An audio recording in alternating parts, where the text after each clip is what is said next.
Hello everyone, good morning সবাইকে। So আমি দেখো ঘুমের থেকে উঠে পড়তে বসেছিলাম, কারণ সামনে আমার এক্সাম ছিল। আর পড়তে পড়তে তারপর ভাবলাম তোমাদের সঙ্গে একটা ভিডিও শেয়ার করা যাক আজকে কি করি সারাদিন। তো তারপর আমি দেখো খেতে খেতে পড়ছিলাম, তো তারপর হঠাৎ করে আমার একটা ফ্রেন্ডের কল আসে যে তুই তাড়াতাড়ি করে ঝটপট করে চলে আয়, তোকে আজকে সাজাবো।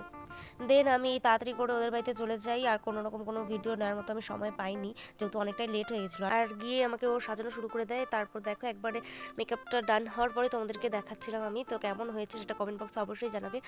আর আমার ফ্রেন্ডটার নাম হচ্ছে রূপা বল। তো এই যে ও আমাকে সাজিয়েছে। ওর মেকআপটা ভালো লাগলে তোমরা ওর সঙ্গে কন্ট্যাক্ট করতে পারো। ওর ফেসবুক পেজ হচ্ছে রূপস মেকওভার।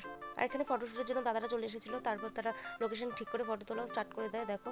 তারপর অনেকগুলো ফটো তোলা হয়, তো আমি সেই ফটোগুলো ভিডিওর শেষে অ্যাড করে দেবো, তোমরা দেখতেই পাবে, কন্টিনিউ করতে থাকো ভিডিওটা।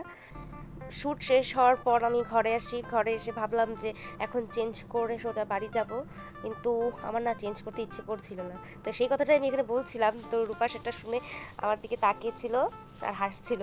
তারপরে আমি দেখো ওকেও দেখালাম, দেখেছো কিভাবে তাকিয়েছে আমার দিকে।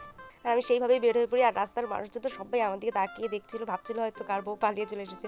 আমি লজ্জা ক্যামেরা বন্ধ করে টোটো করে বাড়ি চলে আসি। তো যাই হোক, দেখো আমি বাড়িতে চলে এসেছি, আর ভিডিওটা এতটুকুই। দেখো মেকআপের লুক আর এমনি লুক ছি কি বাজে লাগছে। তো ভিডিওটা এতটুকুই, সবাই ভালো থেকো, বাই বাই, দেখা হচ্ছে নেক্সট ভিডিওতে। আমি এখন খেয়ে দিয়ে ঘুমিয়ে পড়বো, টাটা।